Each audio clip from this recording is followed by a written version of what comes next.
오늘 성경 본문 말씀에 보면 인생에서 가장 급하게 필요한 것을 요구하는 그런 한 인물이 등장합니다. 이 사람은 태어나면서부터 안진뱅이가 된 자, 즉 불구의 몸으로 40년 가까이 살아온 아주 불쌍한 사람이었습니다. 이 사람은 많은 사람들이 기도하러 성전으로 나올 때 미문이라는 성전의 문 종류의 하나인데, 이 성전의 문 한쪽에 앉아서 자신의 불쌍한 처지를 사람들에게 호소하면서 어필하면서 자신에게 꼭 필요한 물품을 요구하는, 요즘 말로 하면 그냥 거지였습니다. 나면서부터 안진뱅이였다. 나면서부터 다리를 쓸 수 없었다. 그러니 사람이 할 수 있는 일이 한계가 있는 거죠. 한번 상상을 해보세요. 다리를 전혀 쓸 수가 없다. 하반신 불구다. 그런 사람은 이 세상에서 정상적으로 살아갈 수가 없는 것입니다.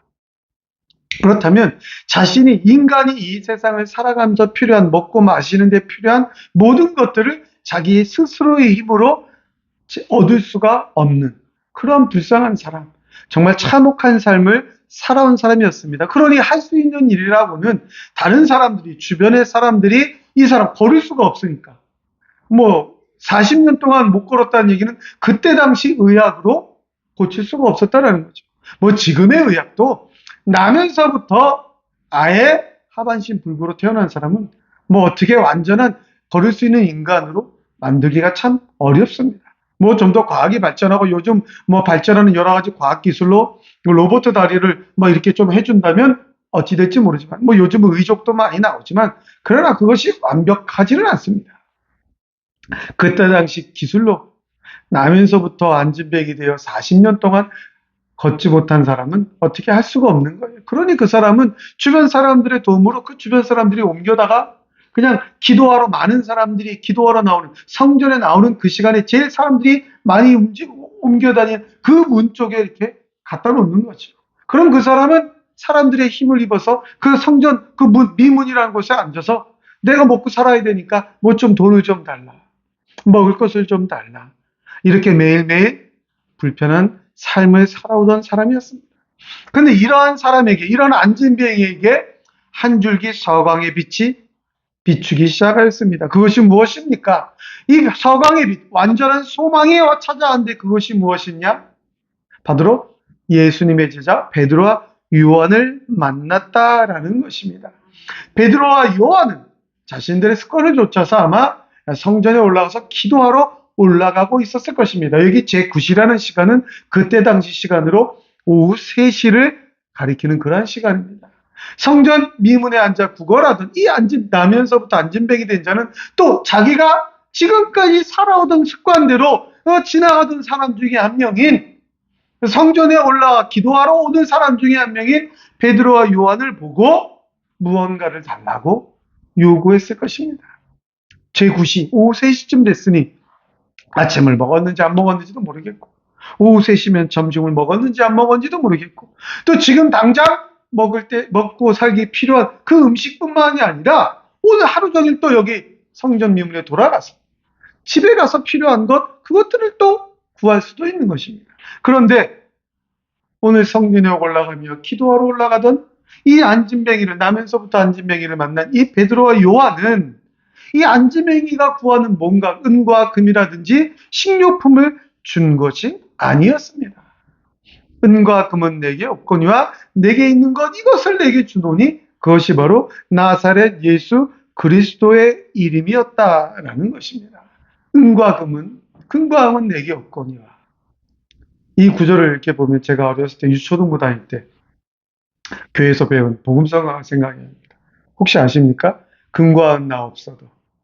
제가 초등학교 때 불렀던 찬양이니까 한 40년 가까이, 40년, 45년, 50년 가까이 된 찬송인데 한번 불러볼까요? 금과 은 나 없어도 내게 있는 건 내게 주니 곧 나사렛 예수의 이름으로 일어나 걸어라. 그는 걸었네 뛰었네 찬양했네.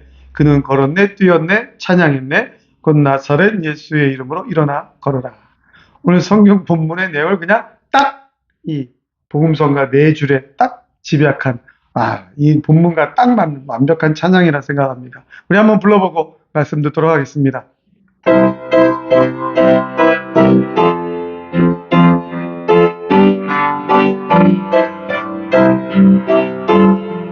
빛나에 나서도 내게 있는 건 내게 주니 곧 나사렛 예수 이름으로 일어나 버리라. 그가 없네 띠없네 찬양했네. 그가 없네 띠없네 찬양했네.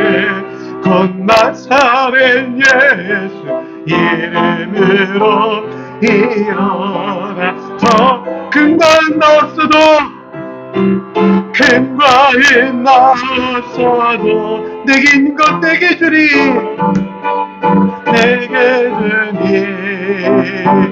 곧 나사렛 예수 이름으로 일어나가니 근거없네 띠없네 찬양했네. 띠없네 찬양했네. 근거없네 띠없네 찬양했네. 곧 나사렛 예수 이름으로 일어나 버리라. 할렐루야. 이 사람, 나면서부터 안전병이 된 이 사람, 40년간을 이렇게 살아온 불쌍한 사람. 그래서 단지 눈앞에 보이는 필요 물품만을 요구하며 힘겹게 살아가던 고난의 삶이 이제 새로운 능력을 힘입어 자신의 힘으로 무엇이든지 할 수 있는 소망과 축복의 삶을 만나게 된 것입니다. 그 능력이 무엇이냐? 바로 우리가 오늘 불렀던 것처럼 곧 나사렛 예수 그리스도의 이름, 예수의 이름입니다. 그냥 인생의 문제 해결이 아니라 인생 자체를 해결해주는 능력입니다. 단지 눈앞에 보이는 먹고 사는 문제의 해결이 아니라 삶 전체를 해결해주는 능력, 그것이 무엇이냐? 오늘 예수의 이름이다. 그런 것입니다. 오늘 본문 말씀을 통하여서 우리가 또 살아가게 되는 4월, 또 우리가 살아가야 되는 이 한 주, 지금 정치적으로 여러 가지 혼란스럽고 여러 가지 어지러운 이 세상 가운데에서 이 눈앞에 모이는 이 정치적인 문제, 경제적인 문제, 육신의 건강의 문제가 아니라 우리 삶 전체를 해결해 주시는 나사렛 예수 그리스도의 이름을 오늘 힘입고 돌아가시기를 주님의 이름으로 간절히 축원합니다. 축원합니다. 예수의 이름, 첫째로 예수의 이름이 세상을 사는 능력입니다. 우리 6절과 7절 말씀을 같이 한번 읽겠습니다. 6절과 7절입니다. 시작. 누가 이르되 은과 없는 내게 없거니와 내게 있는 이것을 내게 주노니 나사렛 예수 그리스도의 이름으로 일어나 걸으라 하고 오른손에 잡아 일으키니 발과 발목이 곧 힘을 얻고. 아멘. 이 베드로와 요한을 본 이 안전뱅이가 구한 것 무엇을 줄까라고 쳐다봤다 그랬습니다. 무엇을 줄까 쳐다봤다라는 얘기는 지금까지 앉아서 무언가를 달라고 요구하고 손을 내밀었을 때 지나가는 많은 사람들이 주었던 생필품을 의미하는 것입니다. 그러나 베드로와 요한이 나를 봐라 했을 때 이 사람은 무언가 생필품을 요구하고 쳐다봤을지 모르지만 베드로와 요한이 한 말은 지금 네가 구하는 그 생필품은 없다라는 것입니다. 여기 은과 금은 내게 없다라는 얘기는 네가 구하는 세상 사람들이 말하는 세상 사람들이 필요하는 그 물질적인 거, 그 세상 사람들이 꼭 중요하게 여기는 그 세상의 필요한 물품, 그 돈, 그 물질, 그 식료품, 그런 것들은 내게 없다. 그런 뜻입니다.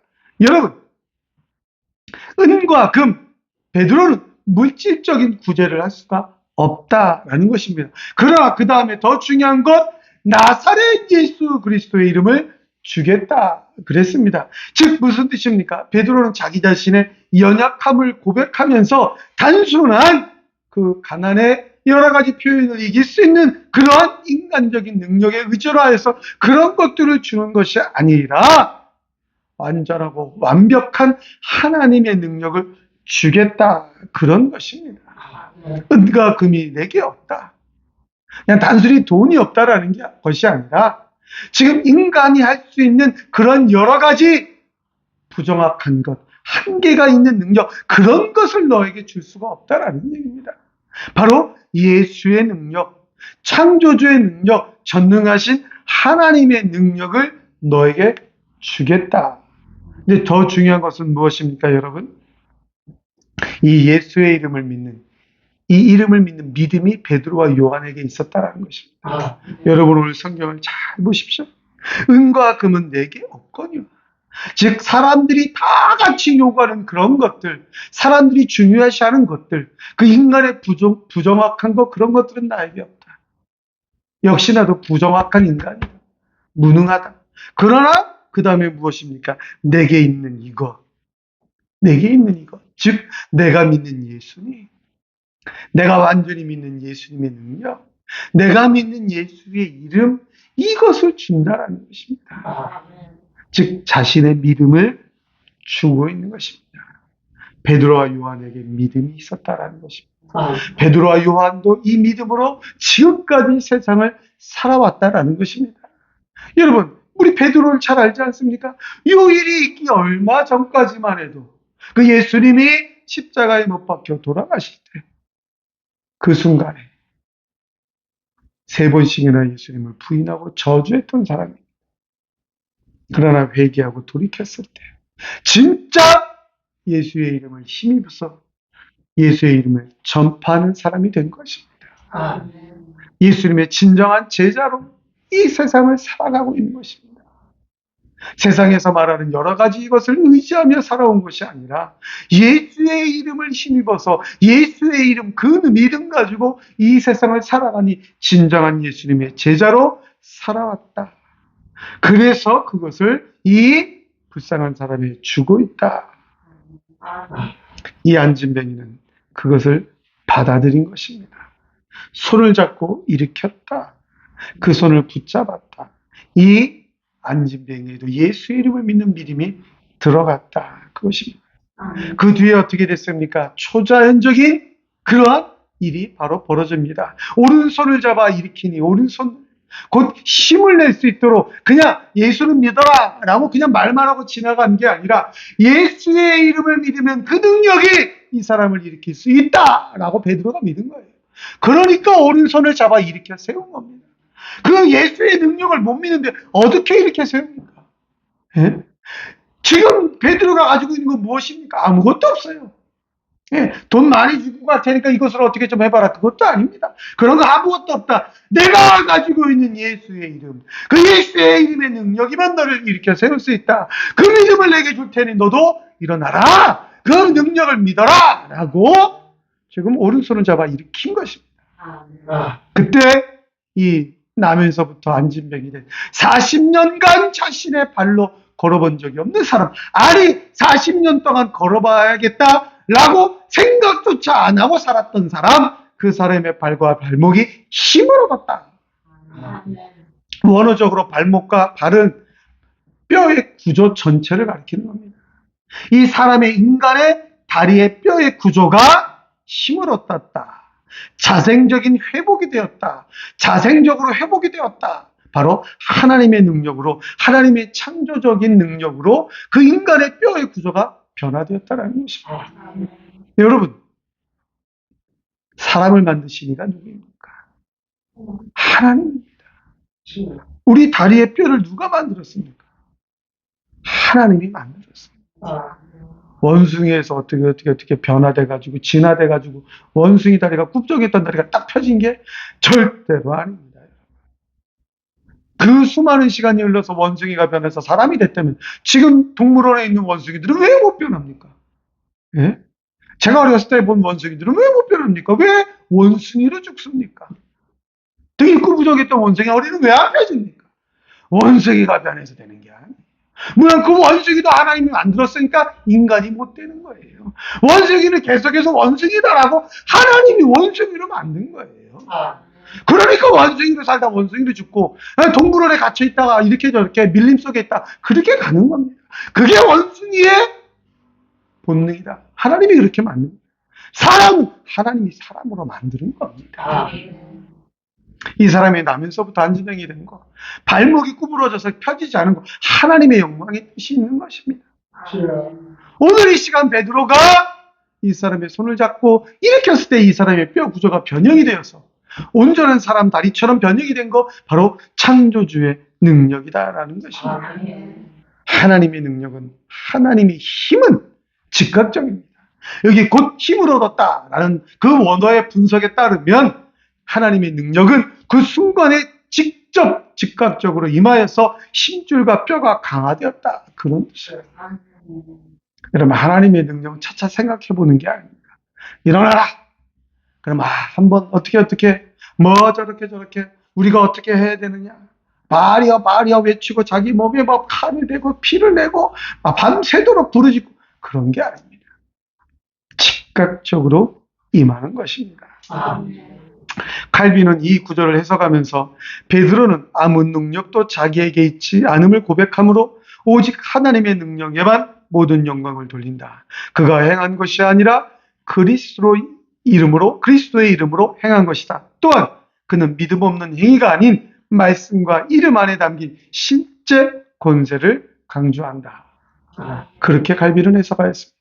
즉 베드로는 자기가 가지고 있는 인간의 능력을 준 게 아니라 하나님의 말씀, 하나님의 능력, 그 믿음에 온전히 의지하여 예수 그리스도의 이름을 전해주었고, 그 예수 그리스도의 이름을 받은 그 사람이 일어나게 된 것입니다.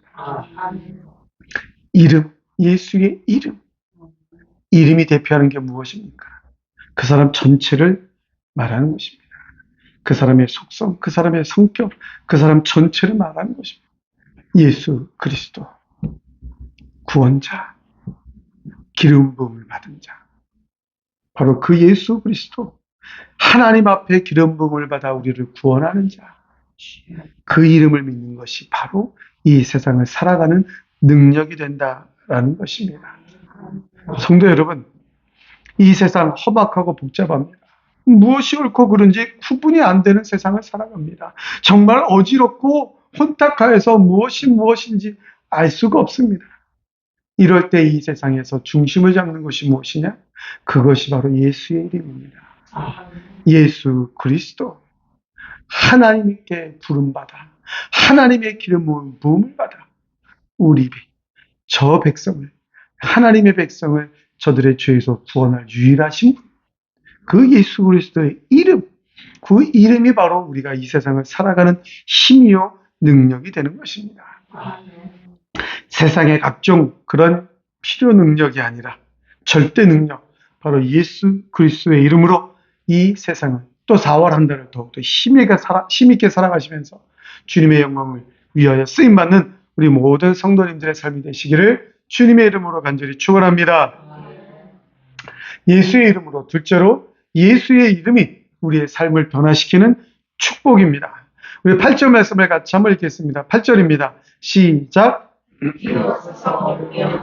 그들과 함께 성전으로 들어가면서 거기서 하고 뛰어가며 하나님을 찬송하니. 아멘. 여기 이 안지명이었던 사람은 예수의 이름을 받고 그 능력을 받자마자 바로 걸어 일어났다 그랬습니다. 그러면서 걷기도 하고 뛰었다 그랬습니다. 이 뛰었다라는 표현 원문에 보면 뛰어오르다라는 그런 의미로서 욥기 38장 7절에 천사들이 기뻐 뛰는 모습을 표현할 때 쓰인 단어입니다. 그런 의미가 비슷합니다. 지금 무슨 뜻입니까? 나면서부터 안지병이가 돼서 40년간 자기 힘으로 걷지 못한 사람이 걷게 되었으니 얼마나 기뻤습니까? 그러니까 막 걷고 뛰어도 보고 팔짝팔짝 뛰어 오른 거예요. 여러분, 더 중요한 것은 그냥 내가 걷게 되었다, 내 다리가 힘이 생겼다, 그래서 자기가 좋아서 막 팔짝팔짝 뛴 그런 의미 이전에 여기 뛰어올랐다, 그 의미는 예배적인 기쁨과 자유의 의미로 뛰어올랐다, 그런 뜻입니다. 즉 하나님 앞에 찬양하기 위하여, 하나님 앞에 하나님이 나를 고쳐주셨다는 이 기쁨을 표현하며 감사했다, 그런 의미가 되는 것입니다. 예수의 이름을 믿었을 때, 예수의 그 능력을 믿었을 때 이 사람에게 변화가 왔는데, 이 변화는 바로 축복이었다라는 것입니다. 이 축복이 너무 컸기 때문에, 이 축복이 너무 크기 때문에 주체할 수 없는 기쁨으로 막 뛰어올랐다는 것입니다. 이 축복이 어떻게 찾아왔습니까? 육체적인 건강으로 찾아왔습니다. 아멘. 한 번도 걸어보지 못한 힘이 없던 그 다리가 힘을 내어 온전한 육신의 건강이 찾아왔다라는 것입니다. 그래서 걷게 된 거예요. 영적인 변화의 축복이 왔습니다. 영적인 변화 무엇입니까? 그냥 단지 인간적으로 기뻐 뛰노는 것이 아니라 막 뛰어다니다가 막 어디로 사라져버린 게 아니라 하나님께 찬양하러 들어갔다. 아멘. 예수님의 제자들과 함께 성전으로 들어가 하나님을 찬양하며 들어갔다. 구원받은 백성이 되었다라는 것입니다. 아멘. 구원받은 백성이 되었다. 영적인 변화, 영적인 축복이 찾아왔다라는 것입니다. 즉 여러분, 이 예수의 이름은, 이 예수의 이름이 우리에게 찾아왔다, 우리의 가슴속에 왔다, 믿게 되었다. 그 근본 목적은 하나님을 예배하는 삶이다라는 것입니다. 아멘. 하나님을 예배하는 삶이 축복이다라는 것입니다. 아멘. 하나님을 예배드릴 때 우리의 삶이 축복의 삶으로 변화된다라는 사실을 말씀해주고 있는 것입니다. 아멘. 이 40년간 한 번도 걸어보지 못한 이 사람, 예수의 이름을 받자마자 몇 시간이 흐르고 며칠 몇 날이 흐른 것이 아니라 그 즉시 하나님 앞에 기쁨으로 뛰어올라 하나님의 제자들과 예수님의 제자들과 같이 하나님께 예배드리는 성전으로 들어갔다. 아멘. 우리의 삶의 축복은, 우리의 삶의 변화의 근본적인 목적은 바로 예배입니다. 아멘. 하나님 앞에 예배드릴 때 그 삶이 평탄한 축복의 길을 걸어갈 수가 있는 것입니다. 아멘. 여러분 이스라엘 역사를 한번 쭉 읽어보십시오.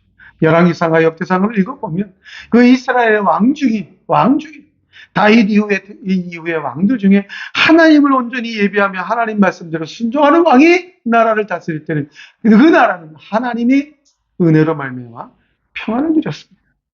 그러나 하나님을 반대하고 우상을 숭배하는 그 이방 나라 민족들이 섬기는 그 우상 앞에 절하는 왕들이 이스라엘 백성을 다스릴 때 하나님의 법을 무시해버렸을 때 전쟁이 있고 이방 나라의 포로로 잡혀가고 자기들끼리도 싸우고 고난과 역경이 있었습니다. 하나님의 백성들의 삶의 축복은, 그 축복된 삶의 변화의 시작은 하나님께 예배입니다. 하나님을 찬양하는 것입니다. 그때에 우리의 삶이 진짜 축복의 삶으로 변화되는 것입니다. 아멘. 사랑하는 성도 여러분, 우리가 살아가는 이 세상은 세상의 힘이 아니라 오직 예수 그리스도의 이름으로 살아가야 되는 되는 것입니다. 세상이 말하는 성공, 세상이 말하는 여러 가지 능력, 세상이 주는 여러 가지 부명예가 아니라, 정치적인 권력이 아니라 우리는 복음의 능력으로 살아가야 합니다. 복음의 능력으로 살아갈 때 신앙인다운 삶을 살아갈 수 있습니다. 복음의 능력, 즉 예수 그리스도의 능력으로 살아갈 때 우리는 참된 교회의 모습으로 이 세상 앞에 빛을 비출 수가 있습니다. 복음은 실질적인 능력입니다.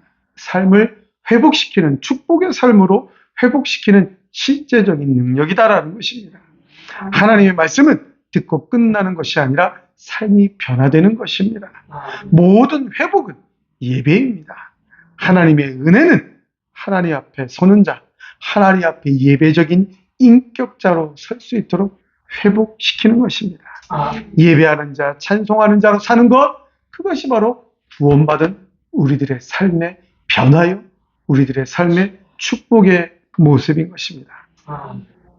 우리 사랑하는 성도님들은 이 세상을 살아가면서 또 한 주가, 또 새로운 4월달을 살아가시면서 눈앞의 문제 해결에 급급하여 절망과 한숨으로 살아가지 마시고 삶 전체에 해결을 해주시는, 삶 전체를 축복으로 변화시켜 주시는 그 예수 그리스도의 능력을 힘입어서 언제나 하나님 앞에 예배하는 자로, 하나님만 온전히 예배하는 자로 하나님 앞에 서 있는 진정한 신앙인의 삶을 살아가시기를 우리 주님의 이름으로 간절히 축원합니다. 축원합니다.